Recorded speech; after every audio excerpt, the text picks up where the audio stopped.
பசுமையான உலகம் பாதுகாப்பான எதிர்காலம் என்ற தலைப்பில் முனைவர் இளங்கோ கட்டிமுத்து அவர்கள் எழுதிய மிக சிறந்த ஒரு சுற்றுச்சூழல் கட்டுரையை மெயின்ஸ் தேர்வுக்கு படிக்கும் மாணவர்களுக்காக இந்த ஒரு கட்டுரையில் இருந்து எப்படி மிக குறுகிய நேரத்தில் தேர்வு நோக்கில் முன்னுரை, முக்கிய கருத்துக்கள், அரசு திட்டங்கள், முடிவுரை என தனித்தனியாக பிரித்து நோட்ஸ் எடுக்க வேண்டும் என்பதனை பார்ப்போம்.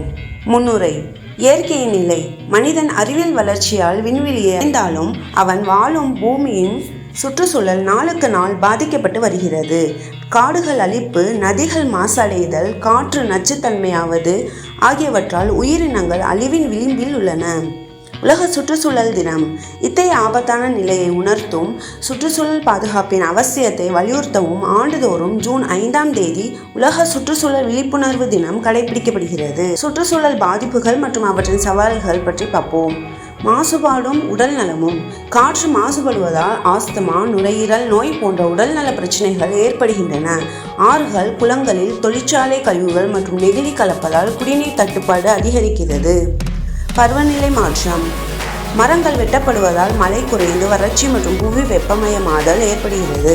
இதனால் வெள்ளம், புயல், கடல் மட்டம் உயர்வு போன்ற இயற்கை பேரிடர்கள் அதிகரிக்கின்றன. விஞ்ஞானிகள் இதனை 6வது பேரழிவு என்று எச்சரிக்கின்றனர்.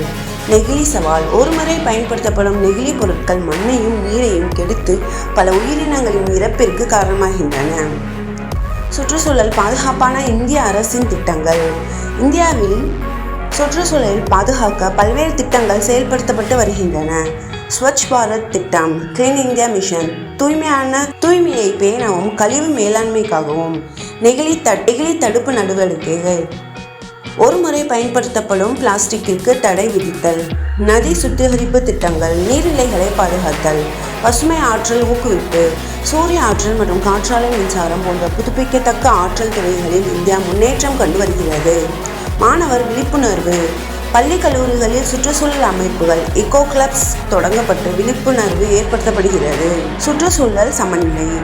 இயற்கையில் ஒவ்வொரு உயிரினமும் ஒரு குறிப்பிட்ட பணியை செய்கிறது. தேனீக்கள் மகரந்த சேர்க்கையையும் மரங்கள் பிராணவாயுவையும் வழங்குகின்றன.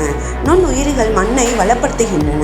இந்த சூழ்நிலையில் அமைப்பு சேவைகள் இல்லாமல் மனித நாகரிகம் சாத்தியமில்லை.